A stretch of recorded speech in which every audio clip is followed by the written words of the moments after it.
We're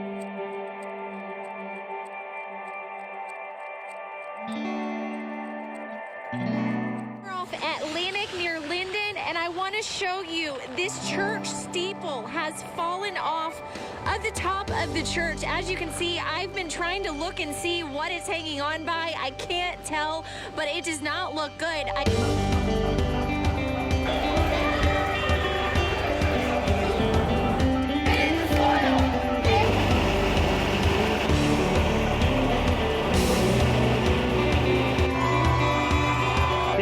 Bring back AFC trophy? Is that the goal here? Yeah, that's the goal.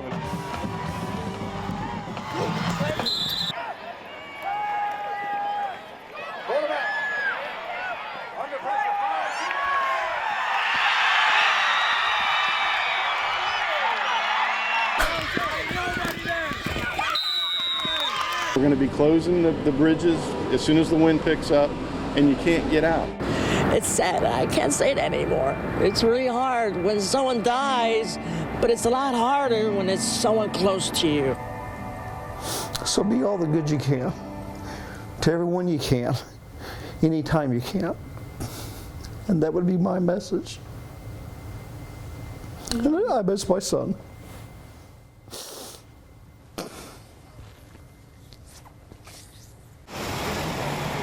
I said, Sherry, they're taking me to the hospital. A car bumped into me, and then I got some scrapes and bruises. I didn't tell her the extent of it, and tell you that I loved them. And they were loved. And I met with the families today. I told them that they could be proud of those men. They could be proud. And I'm proud to have been their sheriff. My head, I just went towards that way and see what was going on. And then I just seen people just running out of there. It was just crazy. It was crazy. Did you hear the shots? Yeah, I heard the shots. That's why we kept going. We heard people screaming, you know, running. The dude, like he said, our friend was in the game and we was... Again, this coming from people who were at the landing when the shooting happened. Yeah, in the last hour, the JSO has loaned their helicopter, which is now above Middleburg. They have essentially put a net on this entire city in the search for Rachel, who essentially, I'm told, has the mental capacity of a 6-year-old. That is why the concern. I'm joined now by Deputy Chris Padgett with the Clay County Sheriff's Office. Chris, since we last heard at 5, what's kind of happened in the last hour? Are you expanding your search? Absolutely. We've brought in all the day shift patrol that would be normally going off duty. If we can swing the camera this way, I want to bring you around this way here. About a little more than, I would say, several minutes after that description went out, there were a cleaning crew working at this Wells Fargo bank. According to the people that were over there at the time, a person fitting the description of the suspect was actually here in the parking lot when police first arrived at the hotel across the street. Now, we're told that that person immediately ran down here, which is the eastbound on Atlantic Boulevard, when more officers arrived on scene. Now, after that information went out, we saw officers over here in this parking lot, and they were basically, I'm gonna shine my light over here, they were basically searching all of the bushes, and even over here, I'm gonna show you this. They were searching this trash can here to see if a weapon had been tossed. But we begin our coverage this evening with News4 Jax reporter Eric Avanier, who's joining us from Sebring, about a 4-hour drive south of Jacksonville. Eric. Yes, this continues to be an active crime scene and will remain an active crime scene, given the fact that you now have 5 people who lost their lives inside of that bank building. If we can go ahead and pan the camera over there, I want to let you know what the updates that we have right now. As I said, in the 5 o'clock hour, FDLE arrived on scene, but since then, I would say within the past 25 to 30 minutes, we're now seeing more state and local law enforcement that are now gathering here at the bank. There's a couple of people, a couple of investigators that are now outside the bank, but just moments before you guys came to me. In fact, just seconds before you guys came to me, I just saw what appeared to be a large group of detectives and investigators go back into the bank. Of course, I'm assuming that they are processing the scene. Now, while all this is happening, people continue to still arrive here to place flowers and show respect to both the victims and the victim's family. And if we could zoom in right there on that memorial site, you'll see that site is getting bigger. As people continue to arrive at the SunTrust Bank to pay respects to the 5 women who were gunned down inside, friends of victims, witnesses, and even nearby business owners are expressing their sadness and anger over how the women died. Big 10 o'clock news starts now. Why did you take his car? Because I felt like it. Only on News4JAX, a woman caught on camera stealing a rental car, arrested hours after the theft. It happened at the Ace Rent-A-Car on the north side. What you're seeing there, News4JAX was the only news crew there when the employees of that car rental store tracked down the woman and confronted her before police arrived. And News4JAX reporter Corley Peel joins us live with what the woman is saying about the crime. Corley. When I confronted the woman, she told me demons made her steal the car. Ace Rent-A-Car employees say they called police after they saw her steal the car, and they said they couldn't sit back and wait, so they had their employees scouting the area hotels, and they tracked her down at the Travelodge, which is less than a mile from their business. Our camera was rolling as we chased down the woman accused of stealing an SUV from the Ace Rent-A-Car Thursday afternoon. Employees say they found her with the stolen car at the Travelodge off Airport Road. Did you steal a car? Oh, I don't know what you're speaking about, ma'am. Well, we have you on video wearing that same outfit. Oh, really? That's nice. Why did you take the car? I don't know. You don't know? Demons told me to do it. Who told you to do it? The demons. Demons told you to steal the car. Why did they tell you to do that? I don't know. I really don't know. So you admit you took it? No, I didn't take it. The demon took it. The demon took it. Earlier that day, surveillance cameras caught a woman wearing the same clothes at the front desk of the Ace Rent-A-Car. She is then seen in this video driving off in a white Toyota RAV4. She hops in a car that they were in the process of cleaning and drove off. What you gonna I'm do? the manager of the place. Employees say the woman was mad because they were overbooked. I tried to rent it, but y'all didn't want to rent me a car. Talking about y'all ain't had no cars for rent. So I stole it. Any more questions? When police arrived, the woman hid in her hotel room. Police! Officers eventually made entry and put her in handcuffs. I hope that she gets the help that she needs. Absolutely. Yeah. The woman had little to say once officers put her in a patrol car.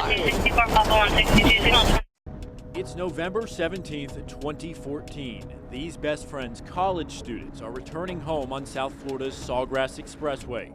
Marissa Catronio and Caitlin Ferrante, both 21, were about a half a mile from their exit. Little did they know they were on a collision course with a wrong-way driver. Witnesses say 20-year-old Kayla Mendoza was speeding over 100 miles an hour after getting on the off-ramp several miles away. At the top of the hill, the two cars crashed head-on. This is the point of impact right here. Gary Catronio is Marissa's father. Is it hard to be here? It's a painful place to be. Sometimes I'll just come here and sit with my flashes on. He knew something was wrong when his daughter didn't come home. Marissa's curfew was 2 o'clock. After hearing about the crash, he rushed to the scene where he found his daughter's car was involved. And how bad can it be? She got a broken leg, broken arm. State troopers escorted him to the hospital. 2 officers came out with the sergeant and showed me a picture of Marissa's license and said, "We regret to inform you your daughter didn't make it." All I can remember was dropping to the ground in disbelief, screaming, "My daughter's gone." Caitlin Ferrante died a few days later. That wrong-way driver, Kayla Mendoza, was badly injured but survived. Turns out she tweeted, "Too drunk to care," hours before the crash. She was arrested months later, taken to jail on a stretcher after a toxicology test showed her blood alcohol level nearly twice the legal limit with marijuana in her system. Can I forgive her for what she did? I really can't. I mean, she took my daughter's life, and it is, to me, it is murder. I feel my daughter was killed. Mendoza is now serving a 24-year prison sentence. And Gary Catronio has devoted the rest of his life to saving others. He formed a charity called Marissa's Way, and with the help of dedicated volunteers, they've come up with ideas that they think will cut down on wrong-way crashes. They've designed these plastic poles for exit ramps. So now they're coming up the road the wrong way, right? And then our device is going to trigger. And hopefully they see it. They see this. It's a better visual. They see that. And if they don't see it and they hit them, it's going to make such a ruckus under the car that maybe it'll draw them to think about what happened. He wants to see them installed all over the state, along with other technology the Department of Transportation is already testing. On Florida's Turnpike at 17 exits, FDOT is trying out sensors that catch vehicles going the wrong way. They snap pictures, activate these flashing red lights, and alert state troopers and transportation safety operators. He instantly has where it happened. FDOT's Chad Huff says it's a $400,000 pilot program to see how well the technology works in the real world. Left shoulder northbound. In the past 14 months, 22 wrong-way drivers were detected at these exits. They appear to turn around. And if they save one life, they've more than paid for themselves. Only one wrong-way driver caught on camera did not stop. He ended up dying in a crash. Similar systems are being tested in the Panhandle and Tampa. North Florida is a big problem. But there's nothing in Jacksonville, just these standard smaller signs. Do you think someday, maybe in the near future, we will see some of this technology that we're seeing being tested out in South Florida here in North Florida to save lives?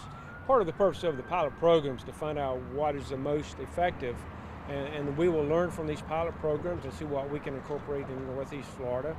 Locally, for about $750,000, FDOT workers are installing more signs and lowering existing ones so they're easier to see. They're also putting more reflective strips on the pavement. Flashing billboards, I think, would actually help grab that attention a little bit better other than just reflectors. In the meantime, state troopers like Brent Gump are ramping up enforcement. Records show drugs and alcohol are factors in nearly half of all wrong-way crashes.